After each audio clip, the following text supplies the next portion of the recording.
What if I told you that you, yes, you, could become the villain of someone's story? Not because you're a bad person, but because the world around you subtly nudged you into it. Sounds impossible, right? But history and science say otherwise. Today, we're diving deep into the terrifying truth of the Lucifer Effect, a concept that explains how good people can turn evil under the right circumstances. Buckle up, because this one might make you question everything. The Lucifer Effect was coined by Dr. Philip Zimbardo, the psychologist behind the infamous Stanford prison experiment. It describes how ordinary people, under certain pressures and influences, can commit unthinkable acts. But here's the kicker: it's not about being good or bad at heart. It's about the environment and social structures shaping behavior. You might think you'd never harm another person, but what if authority, peer pressure, or survival instincts told you otherwise? In 1971, Zimbardo and his team turned the basement of Stanford University into a makeshift prison. They recruited ordinary college students and randomly assigned 24 male students as guards or prisoners. What happened next was horrifying. Within hours, the guards started abusing their power. They made the prisoners do humiliating tasks. By day 2, prisoners rebelled, but guards responded with extreme punishments. By day 6, the abuse became so severe that the prisoners became submissive, fearful, even traumatized. Because of this, the experiment, which was supposed to last 2 weeks, had to be shut down in just 6 days. 6 days, why? Because those good students had turned into oppressors almost overnight. But why does this happen? And could it happen to you? These were normal, healthy college students. Yet when given power and no accountability, they quickly turned into tyrants. The study revealed something unsettling.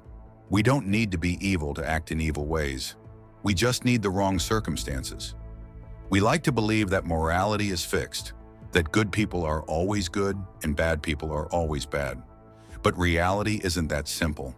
In truth, human nature is fluid, and under the right, or rather wrong circumstances, even the kindest person can be led down a dark path. Philip Zimbardo called this transformation the Lucifer Effect. He argued that evil isn't necessarily born, it's created. But how does this happen? What makes ordinary people commit acts they never thought themselves capable of? Let's break it down into 3 key psychological forces that make good people do bad things. 1. The power of situations. Most of us like to think we have a strong moral compass. We assume that no matter what, we'd never betray our values. But studies show that situations shape behavior more than personality does. Take the Milgram experiment as an example. Participants were told to administer increasing levels of electric shocks to a person who was actually an actor. As the shocks intensified, the victim would scream in pain, beg to stop, or even go silent, suggesting they were unconscious or dead. Shockingly, 65% of participants continued all the way to the highest voltage, simply because an authority figure told them to. This experiment revealed something disturbing. People will commit harmful acts if they feel pressured by an authority figure or social setting. It's not that they're inherently evil, it's that the situation overrides their personal ethics. Now think about how this plays out in real life. In war, ordinary people can become executioners. In toxic workplaces, employees may justify unethical decisions to fit in. Even in social settings, peer pressure can push someone to bully others just to avoid becoming a target themselves. The point? Good people don't always break because they want to. They break because the situation nudges them toward it. 2. Dehumanization, when they become less than us. One of the biggest drivers of evil is dehumanization. This is when people stop seeing others as human beings and instead view them as objects, enemies, or obstacles. History is full of terrifying examples. The Holocaust, slavery, genocides, all of these began with the gradual dehumanization of certain groups. It starts with language, calling people vermin, criminals, or monsters. This makes it easier to justify cruelty. But dehumanization doesn't just happen on a grand scale. It happens in everyday life. Workplaces. A boss sees employees as resources rather than people with feelings. Relationships. One partner sees the other as an object for their own needs. Social media. People attack others online, saying things they'd never say in person. The moment we stop seeing someone as human, we become capable of treating them in ways we never thought possible. So how do we resist this? By recognizing when it's happening. Whenever we start thinking of someone as less than, whether due to their beliefs, background, or actions, we have to stop and ask, would I still treat them this way if I saw them as a full human being? 3. Moral disengagement, how we justify wrongdoing. Another key reason good people turn evil is self-justification. When we do something wrong, our brain doesn't like feeling guilty. So instead, it rewrites the story to make us feel like we did the right thing. Psychologists call this moral disengagement. It's a mental trick where we distance ourselves from the consequences of our actions. Here's how it works. Blaming the victim. They had it coming. Diffusion of responsibility. I was just following orders. Minimizing harm. It wasn't that bad. Comparing to worse acts. At least I didn't do what they did. This is how ordinary people justify things like corruption, cheating, bullying, or even war crimes. They reframe their actions so they no longer seem wrong. But the key to resisting this is awareness. When we catch ourselves making excuses, we have to stop and ask, am I justifying this because I know it's wrong? The more honest we are with ourselves, the harder it becomes to fall into this psychological trap. Most of us think evil is something external, something other people do. But the scary truth is that under the right circumstances, any of us could fall into darkness. The power of situations, the trap of dehumanization, and the mind's ability to justify wrongdoing, all of these can push someone to betray their own morals. But here's the good news. If we understand these psychological forces, we can resist them. We can question authority instead of blindly obeying. We can challenge dehumanizing thoughts before they take root. We can take responsibility instead of making excuses. Evil isn't just about bad people. It's about the choices we make every day. And when we understand what drives those choices, we reclaim the power to stay true to our values, no matter what. Now, if you think the Lucifer effect is just an abstract psychological theory, think again. History is filled with real-life examples of good people turning evil, not overnight, but through gradual steps. And that's what makes it so terrifying. We like to believe we're immune, that only bad people do terrible things. But history proves that, under the right conditions, anyone can be swayed. Let's look at 3 chilling, real-world examples where ordinary people just like us, found themselves swept up in darkness. 1. The Holocaust, when ordinary citizens became executioners. The Holocaust is one of the most horrifying events in human history. But the scariest part? Most of the people who carried it out weren't monsters. They were regular citizens. Before World War II, Germany was home to teachers, doctors, and shopkeepers, everyday people who wouldn't dream of hurting their neighbors. But once Nazi ideology took over, everything changed. Through propaganda, fear, and social pressure, ordinary people were gradually conditioned to see Jewish people and other minorities as the enemy. And once someone is dehumanized, harming them feels justified. One of the most disturbing examples comes from the book Ordinary Men by historian Christopher Browning. It tells the story of a group of middle-aged working-class men, policemen, not soldiers, who were sent to Poland in order to execute Jewish civilians. At first, they hesitated. Some even cried. But as time went on, they became desensitized. By the end of their time in Poland, they had killed thousands, without question. They weren't born killers. They were transformed by their environment. And that's the danger of the Lucifer effect. It happens slowly, step by step, until people don't even realize how far they've fallen. 2. The My Lai massacre, when soldiers lost their humanity.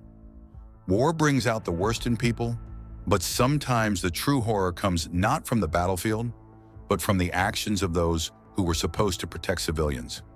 One of the most chilling examples of this is the My Lai massacre during the Vietnam War in 1968. A group of U.S. soldiers entered a small Vietnamese village, expecting to find enemy fighters.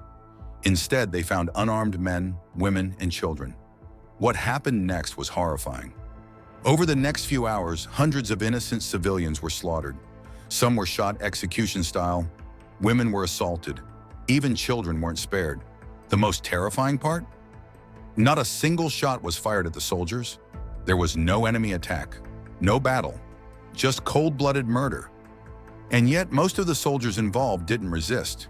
They followed orders. They went along with the group. Only a few refused to participate, and even fewer tried to stop it. Why did this happen?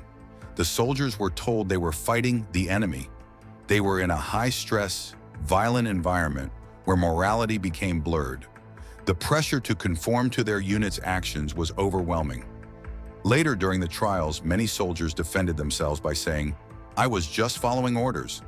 This is a haunting reminder of how ordinary people, under extreme conditions, can be pressured into committing unspeakable acts. 3. The Rwandan genocide, when neighbors became murderers. A more recent and equally devastating example is the Rwandan genocide of 1994. Before the genocide, Hutus and Tutsis lived together peacefully for years. They were neighbors, co-workers, even friends. But when a political conflict escalated, propaganda flooded Rwanda, labeling Tutsis as cockroaches who needed to be exterminated. What happened next was unimaginable. Within just 100 days, nearly 800,000 Tutsis were murdered. And the killers? They weren't military soldiers. They were ordinary people, shopkeepers, farmers, even teachers. One of the most tragic aspects was that many killers knew their victims personally. Some had even grown up together. But fear, propaganda, and group pressure overrode their morality. The Rwandan genocide is a chilling reminder of how quickly things can spiral when a society embraces dehumanization and blind obedience. So, what do these examples teach us? These real-world cases reveal a disturbing truth. Good people don't just wake up one day and decide to be evil. They are shaped by their environment, influenced by those around them, and slowly conditioned to abandon their morals. The Lucifer Effect is not a rare phenomenon.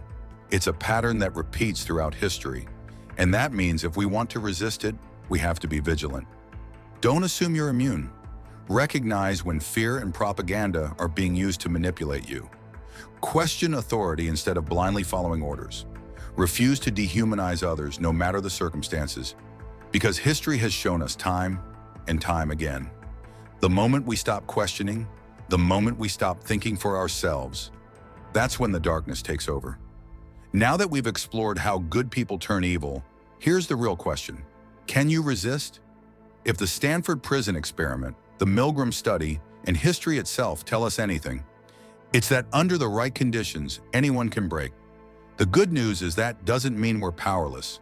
The key is to recognize the psychological forces at play and build resistance before we find ourselves in situations that test our morality. So let's talk about 5 powerful ways to protect yourself from the Lucifer effect and stay true to your values, no matter the circumstances. 1. Be aware of situational influence. The first step to resisting manipulation is knowing that situations have power over us. Think about it. When we're surrounded by a certain culture, whether it's a workplace, a political movement, or even a friend group, we unconsciously start adapting to it. If everyone around us is behaving a certain way, we assume it must be normal, even if it's morally questionable. This is called conformity pressure, and it's one of the biggest reasons good people do bad things. So what's the solution? Pay attention to your environment. Ask yourself, is this situation changing my values? Look at group norms. Are they pushing you to be better or worse? If you're uncomfortable with what's happening around you, trust that instinct. Awareness is the first line of defense. If you recognize when a situation is influencing your actions, you can step back and think before blindly following along. 2. Question authority, always. One of the scariest lessons from the Milgram experiment is how easily people obey orders, even when those orders go against their personal ethics. The participants in that study weren't evil people. They simply thought, well, the scientist told me to do it, so it must be okay. This happens all the time in real life. People follow unethical orders from bosses, governments, or institutions because they assume they must know better. But history shows us otherwise. The worst atrocities, from genocides to corporate fraud, happened because people didn't question authority. So how do you resist? Make questioning authority a habit. When someone in power gives a command, ask, is this actually right or just what I'm being told? If something feels wrong, don't assume authority figures know best. Use your own judgment. Remember, true morality isn't about blind obedience. It's about making conscious choices. Your conscience should always be stronger than external pressure. 3. Humanize everyone, no exceptions. One of the biggest drivers of cruelty is dehumanization. When we stop seeing others as fully human, it becomes disturbingly easy to justify harming them. History proves this time and time again. This doesn't just happen in extreme cases like war. It happens in daily life, when we see people as enemies rather than individuals. When we call entire groups bad, dangerous, or less than. When we treat someone like an object instead of a person with feelings. The antidote: radical empathy. Remind yourself that every person has a story, struggles, and emotions. Just like you. When you feel anger or hatred, pause and ask, how would I see them if I knew their full story? Challenge dehumanizing language, whether it's online, in politics, or in your own thoughts. The moment we strip someone of their humanity, we give ourselves permission to treat them inhumanely. Resisting evil means refusing to fall into that trap. 4. Take responsibility for your actions. No excuses. One of the sneakiest tricks the mind plays on us is moral disengagement. When we do something questionable, our brain tries to protect us from guilt by justifying, blaming, or minimizing the harm we've done. This is dangerous because it allows small moral compromises to grow into big ones. It wasn't my fault. I was just doing what everyone else was doing. It's not that bad compared to what others have done. These thoughts chip away at personal responsibility, and that's how people slowly slide into unethical behavior without realizing it. To resist, you have to do the opposite. Take full responsibility for your choices. If you mess up, own it. No excuses. When you catch yourself justifying something unethical, stop and reflect. Hold yourself accountable, even when no one else is watching. The moment you refuse to shift blame, you become immune to the slow creep of moral corruption. 5. Have the courage to speak up. Here's the hardest part. What do you do when you see something wrong happening? It's one thing to resist personally. It's another to stand up when others are going along with evil. Most people stay silent not because they agree, but because they're afraid. Afraid of being rejected, afraid of punishment, afraid of standing alone. This is exactly why bad systems continue. They rely on good people staying quiet. To resist, you need to build the courage to speak up, even when it's uncomfortable. If a workplace is unethical, say something or leave. If a friend is mistreating someone, call it out. If you see injustice, don't assume someone else will handle it. You might not change the world overnight, but you set an example, and that matters. The Lucifer Effect teaches us that evil isn't just about bad people. It's about the choices we all make in response to our environment. The good news? You don't have to be a passive victim of circumstance. By staying aware, questioning authority, humanizing others, taking responsibility, and speaking up, you create a psychological shield against the forces that turn good people bad. So the next time you find yourself in a situation that tests your morals, ask yourself, will I follow the crowd or will I choose what's right? Because in the end, resisting evil isn't just about big heroic moments. It's about the small, everyday choices we make when no one is watching. So let me ask you, if put in the right situation, under the right pressures, could you turn evil? Or would you fight back? Would you speak up? The truth is, we don't really know until we're tested. The question is, will you be ready when that test comes? If you found this video helpful, remember to like, subscribe, and share it with someone who might need to hear this today. Thanks for watching, and remember to remain aware and stay present, and we'll see you in the next video.